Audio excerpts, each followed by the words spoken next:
shit doesn't mean shit unless you get to the real hardcore stuff, the stuff that ends up getting into the socio-political side of it, because the rest is relatively irrelevant. It sounds like crap. I mean, as much as I'd like to flatter myself into thinking it's fun and important and interesting and essential for people to listen to me, another part of me thinks, who am I kidding? That's stupid. Good grief. If anything, I'd rather be taken more seriously for my writings, things that I've taken time to carefully put together. Yeah, but there you go. I mean, are you willing to? I mean, well, you know, carefully put together is another part of this. I mean, these videos are sort of, you do have enough time to think about before what you're going to produce or say. So it is constructed to some extent, and there's other mediums on the internet where you can have live conversation and debate, and that's a different approach. But they're all good learning tools. They're all good at finding out where people are and how to get them someplace else, because that's really the game, isn't it? Is to take a concept and say, well, here's a concept I can see value in, and I'm going to try to see if I can move other people to see value also, something like that. And another part of me is, I don't know, it's like, one of the things I've been thinking about is how much people now value spontaneous conversation as opposed to carefully thought out argument, careful. Well, where's your example of that? I don't see any example of that. You know, there's lots of people who want really simple cartoon. Yeah, they want pie in the face simplicity, but I don't see anybody doing conversation that way. I mean, people can do that all they want on their little phone with their little text messages and their Twitters and all that kind of stuff, but no one's arguing that any serious conversation is taking place in those mediums. So whatever. I think that's just a lame criticism. Deliberation that's, precisely stated. It sounds suspicious and highfalutin. We want people off the cuff, just sort of talking, or we think they're hiding something. They had to prepare it in advance because they're nervous about it. Yeah, well, look, just that the medium doesn't oblige it, okay? So, yeah, it's a little bit tricky to do this thing. I mean, I can do this video to you. It'd end up being a 20-minute, 30-minute response to your 10-minute video. What are you going to do? You're going to counter with a 60-minute response? So, no, it becomes a little burdensome because you're going to have to edit what I say down. You're going to have to do the, start changing the argument and start imposing your focus on the argument. And so that makes it a difficult medium because we're not restricted to some 3 minutes or 5 minutes, and there's no rules to the discussion, but it's still a valuable discussion. It's just bullshit to say it doesn't have value. It's really odd how much what is seen as credible intellectual performance in the last 10 to 15 years due to the electric age. It's as if an overly polished performance, which was the expectation of the highly literate crowd, has become, it's an antiquated, practice that the young people, they really don't. Well, what's the counter example? Like I said, these presidential bullshit speech, where they have all the right jargon, but it has absolutely no reality, no substance, because everything's been engineered to deceive and confuse and distract and disorient. It's a marketing tool. It has nothing to do with substance anymore. At least this, you're kind of forced to deal with substance because no one's got time to construct marketing around it. No one's got time to think of, well, if I use a kitten metaphor, that'll attract this audience, and if I do this, I can do that. We're not engineering the fucking argument to suit, to create some sort of artificial seduction. I think that has a lot more credibility. Like I said, point to these things. Point to your examples.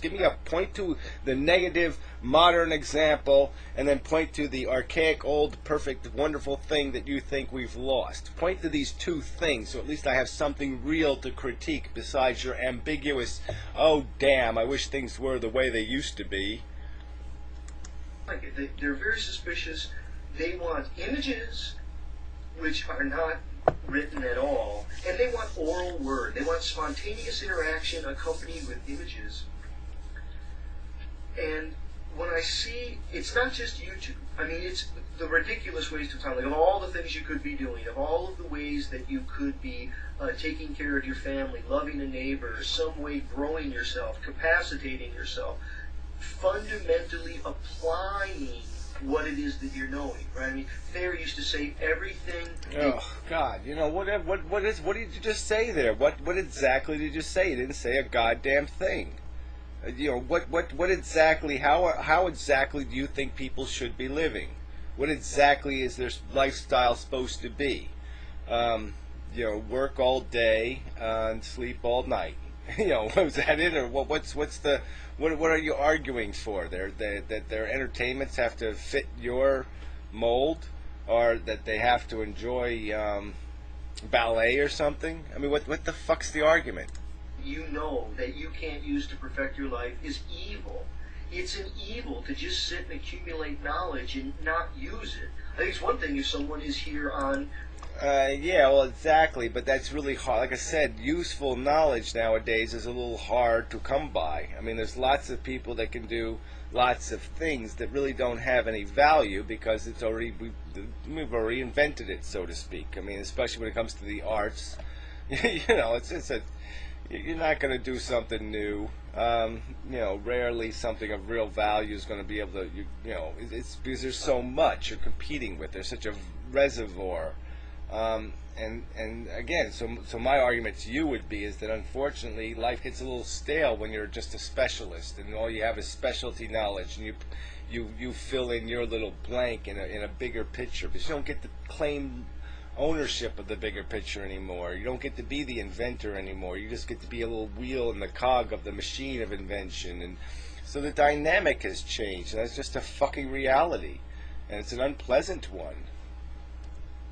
YouTube, and they're actually pursuing with zeal and passion what they want to be when they grow up, who they want to be, and they're growing themselves actively. Yeah, well, who's doing that? Well, give me examples. Again, point to the people who've got it right and point to the people who've got it wrong, just so I have something again, so I can make some sort of comparison and say, oh yeah, well, that's a valid argument because here's your evidence. But I don't see any evidence. What alcoholic of the past do I compare to what Prozac taker of the present? Engagement, and by that I would mean, you know, perhaps dialoguing on video, giving response, but even here I wonder to what end, so that some corporate machine can capitalize on this. I mean, I've noticed how many of the videos that well, who cares if they capitalize? That part doesn't bother me. The part that bothers me is the part where they're controlling it, where they're deciding what gets featured, what gets promoted, what gets even indexed fairly. That's where this is the important part of this medium. I mean, YouTube is not going to be vital to the future because it's really about server space and bandwidth, and all those things are out of YouTube's hands, fortunately. So eventually we won't need YouTube anymore, but we're going to need some sort of mechanism that can index and connect all this content in some kind of rational, coherent way. And to give that to Google was a big, huge mistake. And let's remember where Google came from. All right, a Stanford University, a stupid university, sits there and funds a project that's supposed to give us a non-commercial alternative, and what does it give us? The worst commercial corporation in the history of mankind. I mean, it's a laughable farce. You know what your ivory tower institution did to us. Your professionals fucked us in the ass pretty fucking hard. Many of us have shot, that I've shot, that are now available on all kinds of search engines, available for advertising. What is this? It's some sort of identity merchandising process that's happening in consumer capitalism as people, they have brand name recognition. And yeah, I know, but let's all again, what's the ultimate, what's the bottom line culprit here is the consumer's an asshole, and that you got to fix first, I guess. I mean, you know, you can't, it's hard to blame the pimp. You know, I don't know. You know, it's just what. You know, I'm saying that I believe there should be an alternative. We should have a public option. Okay, the public library option on the internet. We should have some sort of indexing company that isn't a for-profit business. That is a public library style card catalog, just the facts please kind of service. And we should always have those choices in our lives. We should always be able to make a choice that isn't dictated by some sort of mass media, pop culture bullshit. But as a society, we haven't chosen to insist that those choices exist, and that's just a sad, tragic truth. Although it itself is like an irrelevance machine, people fight to become relevant in it. It's like the struggle is to become relevant.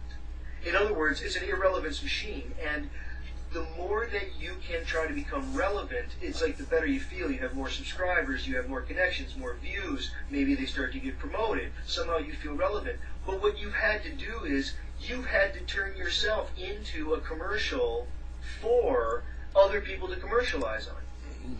Yeah, and more importantly, you'll have to compromise some part of your message to be able to do the spoonful of sugary thing or whatever you have to do to get to that.